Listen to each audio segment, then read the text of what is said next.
My name is Nathan Calloway. I'm 28 years old, and I'm a high school English teacher in a mid-sized town in Ohio. And on a gray Tuesday in October, I stood at a podium in front of 42 people and told the most beautiful lies I have ever told in my life, about a woman who spent 84 years being one of the cruelest people I had ever known. I told them she baked apple pies on Sunday afternoons. I told them she whispered words of wisdom over warm kitchens and old stories. I told them she believed in every single one of us, even when we didn't believe in ourselves. None of it was true. Not a single word. But when I stepped down from that podium, a man in a charcoal suit with silver hair and calm eyes walked toward me. He shook my hand. He looked at me like he had been waiting a very long time for this moment. "Congratulations," he said quietly. "You just passed her final test." Before I tell you what that meant, before I tell you what was inside that envelope with my name on it, before I tell you about the $2 million, the hidden scrapbook, and the letter she had been writing to me for years, I need you to understand something. I didn't love my grandmother. Not the way you're supposed to love a grandmother. And she knew it. She counted on it. Before I go any further, if this story moves something in you, please take a moment to like and subscribe. It genuinely helps. Drop a comment and tell me where you're watching from and what time it is there. I read every single one. Now, let me take you back. Back to before the funeral, before the envelope, before I understood any of this. Back to the beginning, when Evelyn Walsh was simply the most difficult woman I had ever met. My grandmother's name was Evelyn Ruth Walsh, and she ruled our family the way certain people rule small kingdoms, with the quiet, absolute authority of someone who controls the treasury. She was the matriarch in every sense of the word. Her house on Elm Street was 3 stories of dark wood and heavy curtains and rooms that smelled like cedar and old money. She had lived there for 50 years. She had raised 2 children there, my Uncle Robert, who became a corporate attorney, and my father, who died in a car accident when I was 6. I didn't grow up with a father. I grew up with a grandmother who reminded me of that fact approximately twice a year. You would think losing her son might have softened her toward his only child. It did not. Evelyn Walsh had 2 grandchildren she favored. My cousin Derek, Robert's son, who was athletic and loud and funny, and my cousin Sarah, Robert's daughter, who was beautiful and obedient and desperately eager to please. And then there was me, Nathan, the son of the dead one, quiet, bookish, unremarkable by the family's standards. I was not the golden child. I was not even the silver child. I was the child no one quite knew what category to place in. At 12, I overheard Evelyn tell my Aunt Margaret, "He's a sweet boy, just not exceptional." She said it the way you'd describe a piece of furniture that was functional but not worth keeping. That was Evelyn. She didn't hide her opinions. She wore them like a coat. Here is what I need you to understand about my grandmother. She was not randomly cruel.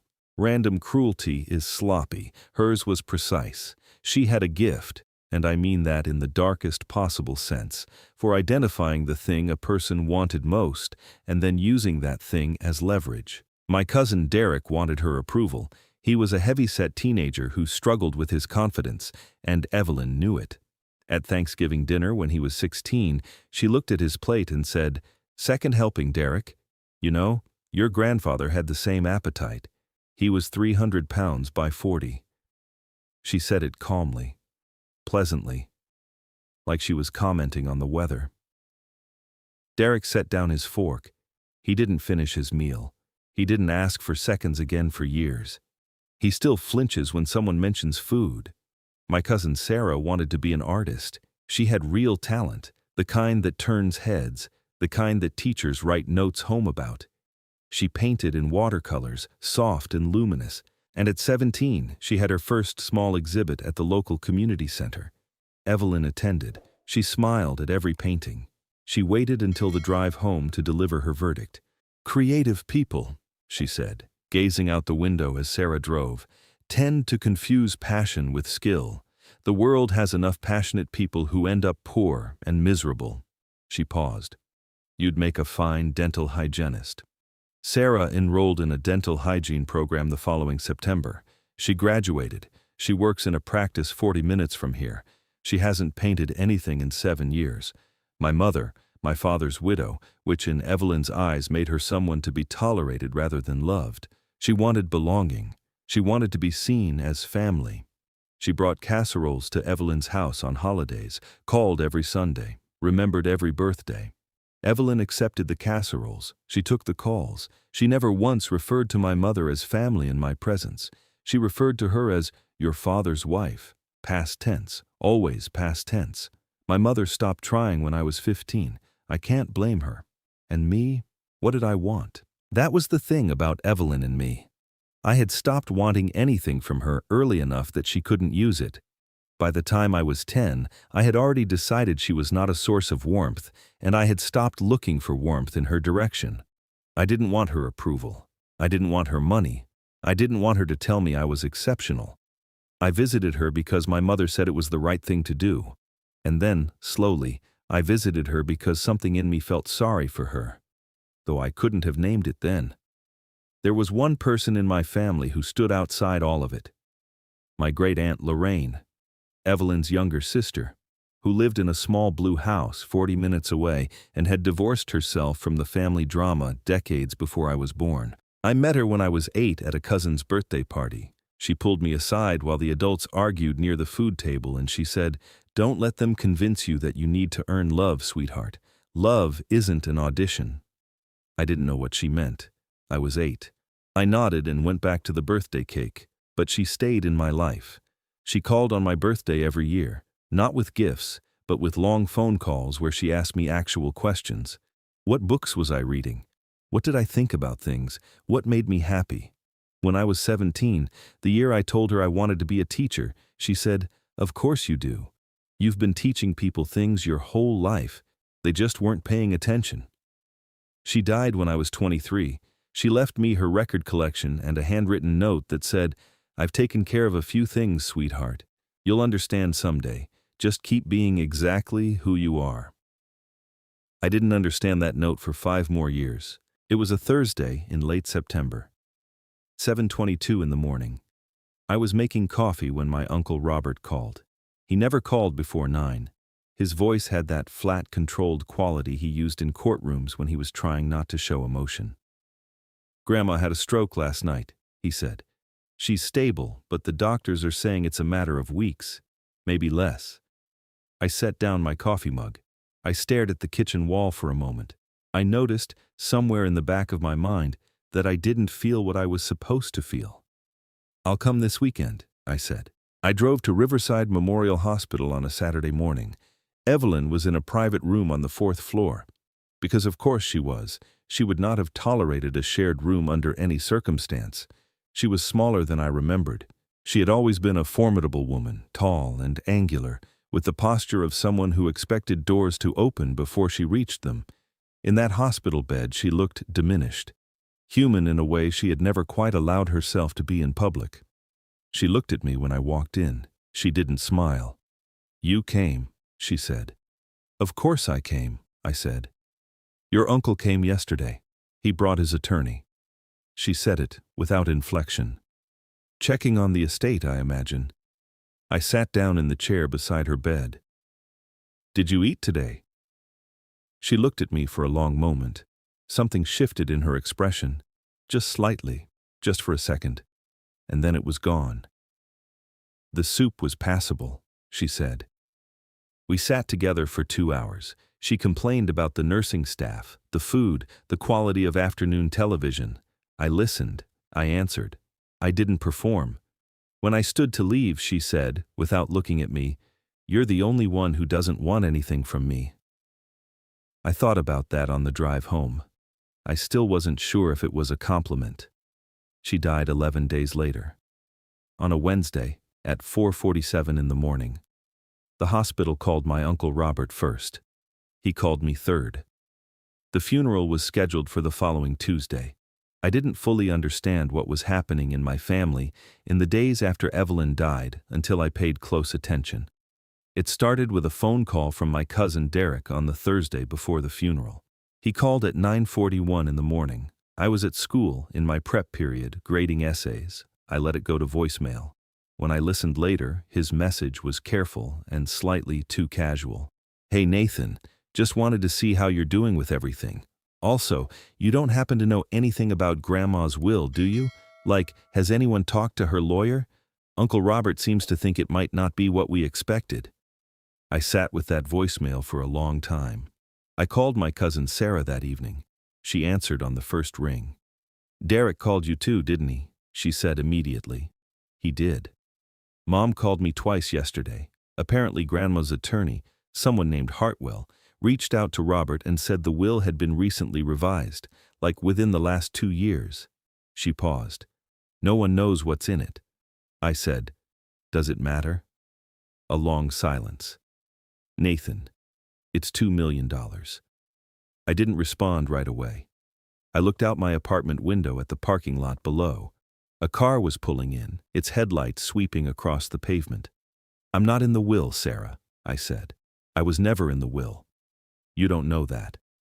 I genuinely believed I wasn't. I had no reason to think otherwise. By the morning of the funeral, the family had already begun what I can only describe as the performance. My Uncle Robert arrived at Riverside Funeral Home in his best suit, the charcoal one he reserved for courtrooms and important negotiations. He had the measured, careful energy of a man who was managing something. He greeted everyone warmly. He touched shoulders. He spoke in a low, authoritative voice about what a remarkable woman Evelyn had been. I watched him. I thought he never visited her in the hospital. Not once after that first day. My Aunt Margaret had brought flowers, expensive ones, a large arrangement that she positioned prominently near the casket. She was dressed in understated black, composed and gracious, the picture of grieving daughter-in-law. She had spent the last 11 days calling me approximately once a day to ask if I'd heard anything from the attorney. My cousin Derek was quieter than usual. He kept checking his phone. He had the barely suppressed energy of someone waiting for important news. Sarah sat beside me in the front row and said nothing. I could feel her tension like a low hum. And Mr. Peterson, the funeral director, a slight anxious man with careful hands, kept clearing his throat and asking if someone would like to say a few words. The silence that followed each request was not the silence of grief. It was the silence of people doing rapid calculations. My Uncle Robert cleared his throat. "She was a very strong woman." "Strong-willed," my Aunt Margaret corrected, as if even that was generous. More silence. I sat in my chair and I thought about those 11 days she'd been in the hospital, about the 2 hours I'd sat beside her bed listening to her complain about the soup, about the 30-odd visits over the past 5 years to that formal living room on Elm Street, sitting in the stiff chairs, listening to her talk, not performing, not angling, just showing up. And I thought about Great Aunt Lorraine's note. "I've taken care of a few things, sweetheart. You'll understand someday." I still didn't fully understand, but something was beginning to take shape. That's when I stood up. "I'll do it," I said. Every head turned. My Uncle Robert's eyebrows rose. Derek actually looked alarmed, the way you look at someone who's about to say something that can't be unsaid. My Aunt Margaret whispered, "Nathan, you don't have to." "It's fine," I said. Someone should say something. I walked to the podium. I looked out at 42 people, family, elderly neighbors, a few members of her church congregation who had probably known her when she was someone different. I looked at the casket where Evelyn Walsh lay in her best dress, and I had absolutely no idea what I was going to say. I couldn't tell the truth. The truth was, she was manipulative and cold, and she had spent decades carefully dismantling the confidence of everyone who got close to her. But I also couldn't say nothing. I couldn't let her lie there in silence, unmourned, as if she had passed through the world without leaving any mark at all. So I did something I had never done with such total commitment in my life. I chose kindness over honesty. I chose the person she could have been over the person she was. And I began to speak. I gripped the sides of the podium. The wood was cool and solid under my hands. I said, "My grandmother, Evelyn Walsh, was a woman who taught me that love comes in many forms." I heard Sarah's breath catch. From the corner of my eye, I saw Derek look up. When I was young, I continued, she would invite me into her kitchen on Sunday afternoons. She taught me to make her famous apple pie, the one with the secret ingredient she never wrote down in any recipe book. This was entirely false. Evelyn had never cooked anything in my presence. The kitchen was her housekeeper's domain. But I said it with the quiet certainty of someone recounting a cherished memory, and I watched the congregation lean slightly forward. She told me stories about her childhood during the Depression, about how her family, even when they had very little, always found ways to help the neighbors who had even less. Also false. But I could feel the room shifting. She taught me, I said, looking directly at my Uncle Robert, that true strength isn't about being the loudest voice in the room.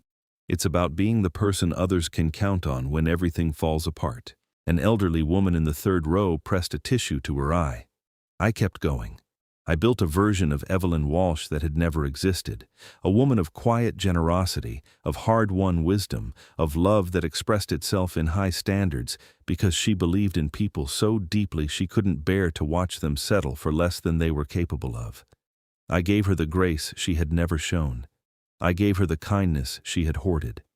And something strange happened as I spoke. I started to mean it. Not the specific lies, not the apple pies, not the depression stories, but the underlying thing I was gesturing toward. The idea that beneath all that cruelty, there might have been something else, something afraid, something that had been hurt so many times it had forgotten any other way to be. I said, she taught me that sometimes the people who are hardest to love are the ones who need love the most. I paused. True character, I said, is revealed not in how we treat those who can help us, but in how we treat those who can't. I stepped back from the podium. The applause started slowly and then filled the room. Real applause, genuine applause. My Aunt Margaret was crying. Derek was nodding. The funeral director looked like a man who had been saved. I walked back to my seat and sat down, and I felt two things simultaneously: guilt, clean and sharp, and something else, something quieter that I didn't have a name for yet. The burial was brief and gray. We stood at the graveside under a low Ohio sky, the kind that sits right on top of you in October, and we watched Evelyn Walsh lowered into the ground beside my grandfather, who had died long before I was old enough to know him. Nobody cried. There was a kind of collective exhale, the sound a room makes when the pressure finally releases. As people began to drift toward their cars, a man in an expensive charcoal suit materialized at my elbow. He was in his early 60s, silver hair, trimmed neatly, the bearing of someone accustomed to being the most important person in any conversation. He extended his hand. "Mr. Calloway," he said. "My name is Richard Hartwell. I'm your grandmother's attorney." "Oh," I said, shaking his hand. "Nice to meet you." "That was a beautiful eulogy," he said, and there was something in his expression I couldn't immediately identify. Not grief, not politeness, something more like satisfaction. Very creative. I felt a flush of embarrassment. "Thank you. I just thought someone should say something." "Indeed." His smile widened slightly. "I was hoping we might speak privately. There are some matters regarding your grandmother's estate that I need to discuss with you specifically." I blinked. "With me? I think you want to speak with my Uncle Robert. He's the executor." "Actually," Hartwell said, "I want to speak with you. Could you come to my office tomorrow morning, say 10 o'clock? I agreed. I didn't sleep. The law office was mahogany and leather and the quiet authority of old money, the kind of place designed to make you feel slightly smaller than you are. Richard Hartwell greeted me at the door and led me to a chair facing his desk. "Mr. Calloway," he said, settling into his chair, "I have some rather unusual news for you." "Okay," I said. "Your grandmother has left you her entire estate." The air went out of the room. I stared at him. "I'm sorry. What?" "Her entire estate," he repeated, unhurried. "The house on Elm Street, the investment portfolio, the bank accounts, Everything. The current valuation is approximately $2 million. I sat completely still. My hands were resting on my knees and I could feel them, the weight of them, the specific pressure of my own palms. "That's impossible," I said. She barely tolerated me. My Uncle Robert, my Aunt Margaret, they're the ones who competed for her attention their whole lives. They're the ones who—" She was very aware of that, Hartwell said quietly. In fact, she was counting on it. I looked at him. "I don't understand." He leaned back in his chair and folded his hands. His expression shifted, the professional distance dropping, replaced by something more personal. He had been waiting, I realized, to tell this story. He had been carrying it for some time. "Your grandmother," he said, "was a very complicated woman. She spent the last 20 years of her life conducting what she called, and I'm quoting her directly here, character tests on the people she loved." I said nothing. She wanted to know who would treat her with basic human decency, without any promise of financial reward. She wanted to know who would visit her, who would listen to her, who would keep showing up even when there was nothing in it for them. I thought about those Sunday afternoons, the stiff chairs, the complaints, the careful, pointed silences, all those hours sitting in that formal living room listening to a bitter old woman talk about her neighbors and her disappointments. "Most of your family members," Hartwell continued, "engaged with your grandmother primarily when they wanted something: college tuition, down payments, help with business ventures. They saw her as a resource, not as a person." "I never asked her for anything," I said. My voice sounded strange to me, distant. "Exactly." He opened his desk drawer and removed a sealed envelope. My name was written on the front in handwriting I recognized, Evelyn's careful, spidery script. "She left this for you, with instructions that it was only to be delivered if you passed her final test." I looked at the envelope. I didn't reach for it yet. "What was the final test?" I asked. Hartwell's expression was gentle. "The eulogy." 3 seconds of silence. "She knew," he said carefully, "that no one in the family would want to speak at her funeral. She had arranged her life in such a way that virtually guaranteed it. Years of behavior that made people afraid to stand up and say something kind about her in public." He paused. "She wanted to see if anyone would choose compassion over honesty, if anyone would give her dignity in death, even without having earned it in life." I reached for the envelope. My hands were trembling. "She knew I would lie," I said. "She hoped," Hartwell said, "that you would choose to see the best in her, even if that best was imaginary." I opened the envelope carefully, the way you open something you know you can't put back. The letter was 2 pages, written in Evelyn's careful script on her personal stationery, cream paper, her name embossed at the top. I read it aloud, quietly, more to myself than to Hartwell. "My dear Nathan, if you are reading this, it means you have passed my final test. It means you chose to speak kindly of me at my funeral, even though I gave you very little reason to do so during my lifetime. I know I was not an easy woman to love. I know I was often cruel, manipulative, and demanding. I know I hurt people, including you, with my words and my actions. I am not asking for absolution. I am simply asking you to understand. When I was young, I learned that people would take advantage of kindness. I watched my mother give and give until there was nothing left, and I watched the people she gave to disappear when the giving stopped. I learned that generosity was seen as weakness, that trust was something that could be weaponized, and that love, real love, was something people said they felt until it became inconvenient. So I built walls, and I tested everyone who came close. I tested your Uncle Robert by criticizing his business decisions to see if he would still come to me when I wasn't useful to him. He stopped visiting within a year. I tested your Aunt Margaret by refusing to help with your cousin's college expenses to see if she would still call me when I had nothing to offer. She called twice after that, both times to ask about the will. I tested your cousins in dozens of small ways. They all, every single one of them, revealed eventually that their presence in my life was conditional on what they might receive. But you, Nathan, you visited me every few months, year after year. You sat in that uncomfortable living room and you listened to me complain. You talked to me like I was a person. You disagreed with me sometimes, which I respected, and you never once, in all those years, asked me for a single thing. I want to be honest with you. I don't know if you visited out of genuine affection or simply out of obligation. I don't think it matters. What matters is that you kept showing up, and that you showed up without wanting anything from me. I noticed every visit, every patient conversation, every hour you gave to a bitter old woman who had very little to offer in return. The money I am leaving you is not a reward for being my favorite grandchild. It is a recognition of your character. You showed me compassion I had not earned. And that is, I believe, the rarest quality a person can possess. I hope you will use this inheritance to build a life that makes you genuinely happy. I hope you will be kinder to others than I was, and I hope you will remember, because I believe, somewhere you already know this, that the people who are hardest to love are almost always the ones who need love the most. Thank you for seeing something good in me, even when it wasn't there. With all my love and respect, your grandmother, Evelyn.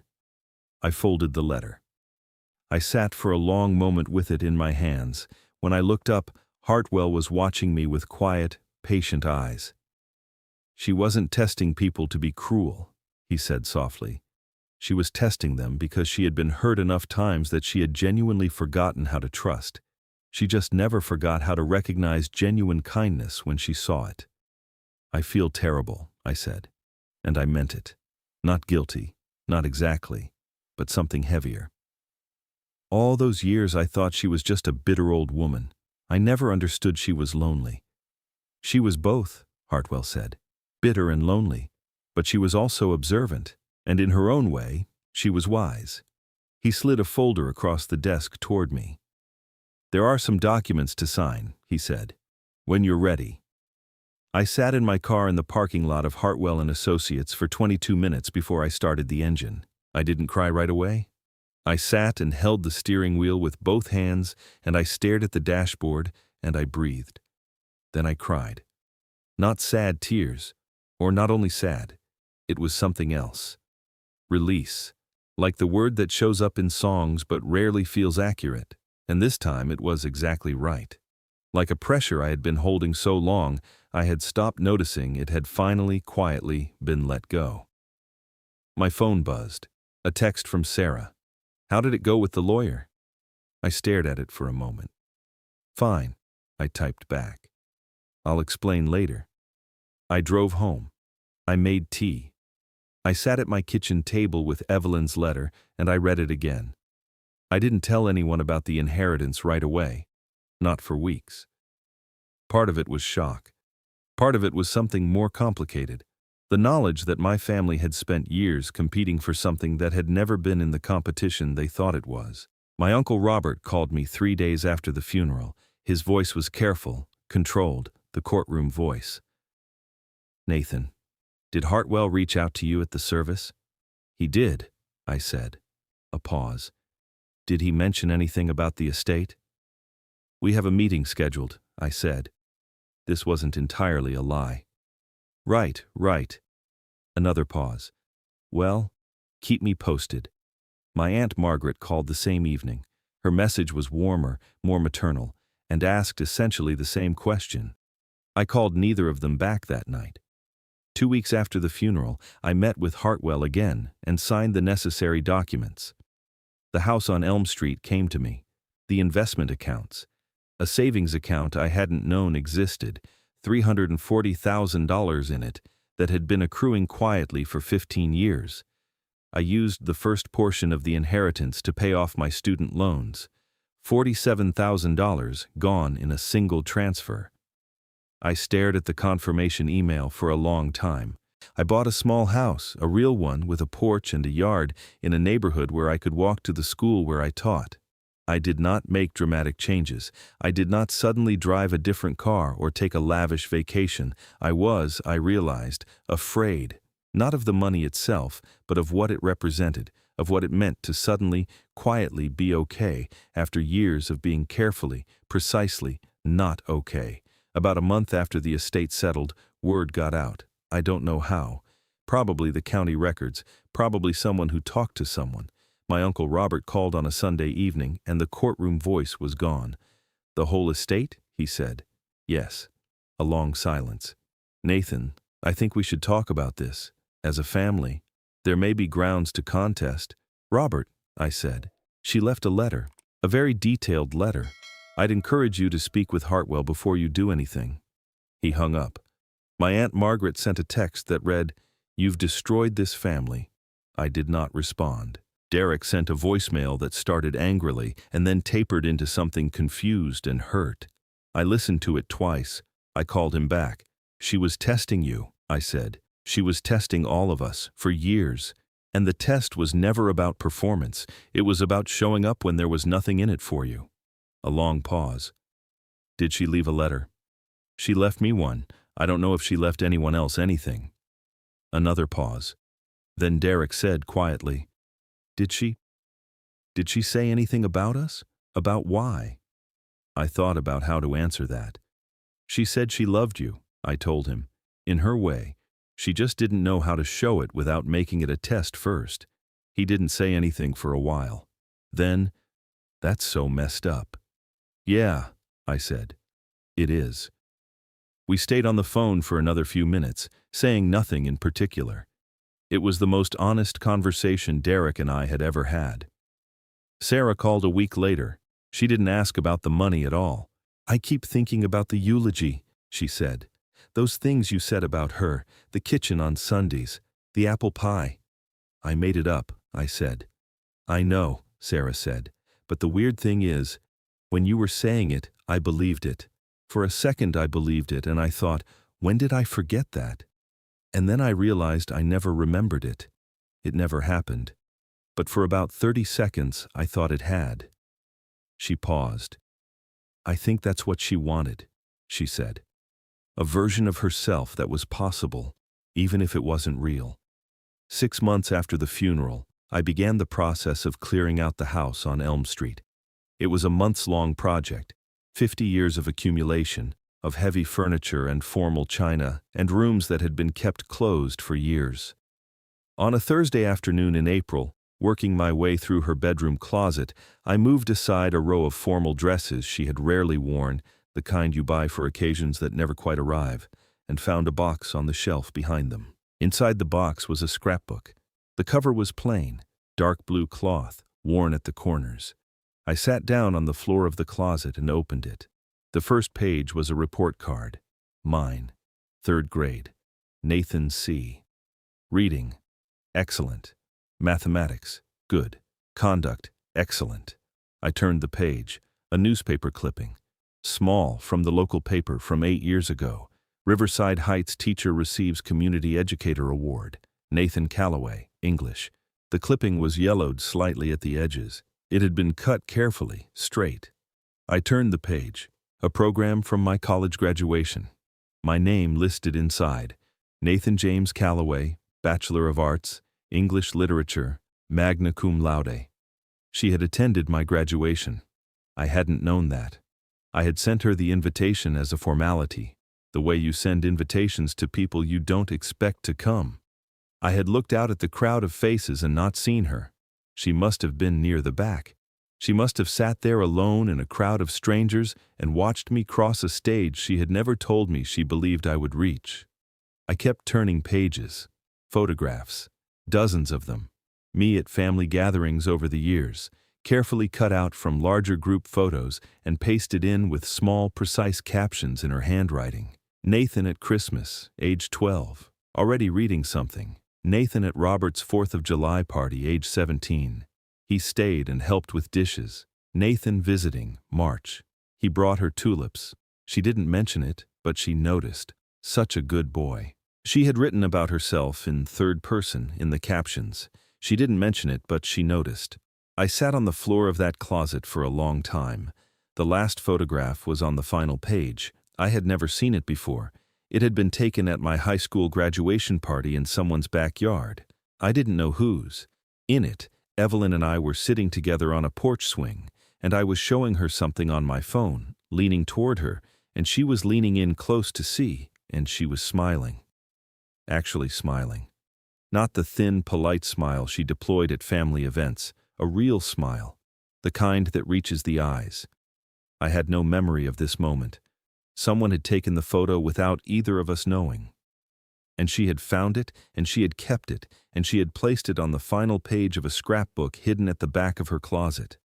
Under the photo, in her careful handwriting, "My dear Nathan, the only one who sees me as a person, not a bank account. I hope someday he understands how much his visits mean to me." I sat on the floor of her closet, surrounded by the evidence of a love I had never known existed, and I cried. Not for the difficult woman I had thought she was, for the lonely, frightened woman she had actually been, a woman who had been so afraid of being hurt again that she had hidden every tender thing behind walls of cruelty and carefully constructed tests, a woman who had loved her grandchild quietly, from a distance, for his entire life, and had never found the words to say it out loud until she was gone. My name is Nathan Calloway. I'm 28 years old. I teach English at Riverside Heights High School, the same school I've taught at for 4 years, and I live in a small house with a porch that looks out over a street where the maple trees turn extraordinary colors in October. Evelyn Walsh has been gone for a year. I still visit her grave sometimes. I bring tulips, the same flowers I apparently once brought to her house, and she noticed but never mentioned. I sit beside the headstone for a while, and I tell her about my students, about the quiet acts of kindness I try to perform in her memory, about the ways her final lesson continues to rearrange how I see things. I never told my family the full scope of the inheritance. I let them believe, as Hartwell suggested, that most of it had gone to charitable trusts, which was what would have happened if no one had passed her final test. In some sense, it did go to charity. It went to a person who had spent years learning, without realizing he was learning it, how to see past the surface of difficult people. I kept the scrapbook. It sits on the shelf in my living room. Sometimes I open it and look at the photograph of the two of us on the porch swing, her leaning in, her smiling, neither of us knowing we were being watched, neither of us knowing what that moment would eventually mean. If you're watching this and you're nodding, you already know what I'm about to say. You've had someone like Evelyn in your life. Maybe you still do. Here is what I want to tell you. First, difficult people are almost never simply difficult. Behind cruelty, there is almost always fear. Behind walls, there is almost always a wound. This doesn't mean you owe anyone your patience indefinitely. It doesn't mean you have to keep showing up for someone who keeps hurting you, but it means, sometimes, that the armor is not the person, that underneath the armor there is someone who is desperately, quietly hoping to be seen. Second, kindness without expectation is the rarest currency there is. Evelyn spent 20 years testing the people around her, trying to locate a single person who would treat her like a human being without calculating what they might receive in return. 20 years. She found one. It wasn't her children. It wasn't her grandchildren who competed hardest for her approval. It was the grandson who had simply stopped competing. The lesson isn't that detachment pays off. The lesson is that genuine kindness, shown without agenda, without performance, without the expectation of reward, is visible to people who have spent their entire lives watching for it. Third, the eulogy I gave at Evelyn Walsh's funeral was made of lies. Every specific detail, the kitchen, the apple pie, the Sunday afternoons, was fiction. But the thing underneath those lies was true. The version of Evelyn I described, a woman who pushed people because she believed in them, who was hard to love because love frightened her, who kept showing up in the ways she knew how, even when those ways were clumsy and sharp, that version was truer than I knew. I didn't lie about who she was. I told the truth about who she was trying to be, and maybe that's the most honest thing anyone can do for another person.